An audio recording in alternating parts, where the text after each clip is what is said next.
ঢাকা ৮ আসনের সংসদ সদস্য ও বিএনপির স্থায়ী কমিটির সদস্য মির্জা আব্বাসের সংসদীয় পদ বাতিল হওয়া নিয়ে ব্যাপক গুঞ্জন ছড়িয়ে পড়েছে সামাজিক মাধ্যমে। অসুস্থতার কারণে বর্তমানে চিকিৎসার জন্য বিদেশে অবস্থানরত এই রাজনীতিবিদের আসনটি নাকি শূন্য হয়ে গিয়েছে, এমনটাই দাবি করা হচ্ছে বিভিন্ন ফেসবুক পেজ ও ব্যক্তিগত প্রোফাইল থেকে।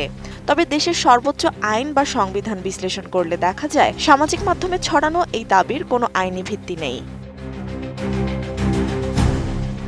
ফেসবুকের বিভিন্ন পোস্টে দাবি করা হচ্ছে, মির্জা আব্বাস নির্ধারিত সময়ের মধ্যে শপথ গ্রহণ করেননি কিংবা দীর্ঘ সময় ধরে সংসদে অনুপস্থিত রয়েছেন, যার ফলে সাংবিধানিক নিয়মে তার আসনটি শূন্য হয়ে গিয়েছে।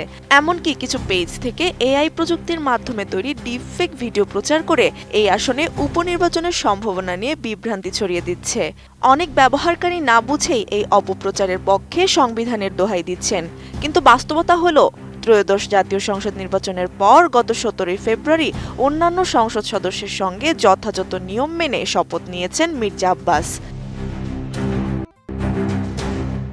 বাংলাদেশ সংবিধানে সংসদ সদস্যদের আসন শূন্য হওয়া সংক্রান্ত ৬৭ ১ অনুচ্ছেদে স্পষ্ট করে বলা হয়েছে, কোনো সংসদ সদস্যের আসন শূন্য হইবে যদি তাহার নির্বাচনের পর সংসদের প্রথম বৈঠকের তারিখ হইতে ৯০ দিনের মধ্যে তিনি তৃতীয় তফসিলে নির্ধারিত শপথ গ্রহণ করতে অসমর্থ হন, অথবা সংসদের অনুমতি না লইয়া তিনি একাদিক্রমে ৯০ বৈঠক দিবস অনুপস্থিত থাকেন।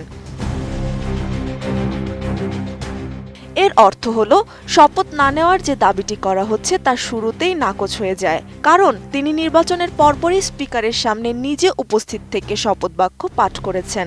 সংসদে অনুপস্থিত থাকার যে বিধানটি রয়েছে সেটি মূলত একাদিক্রমে ৯০টি বৈঠক দিবস অনুপস্থিত থাকার সঙ্গে সম্পর্কিত, সাধারণ দিন গণনার সঙ্গে নয়।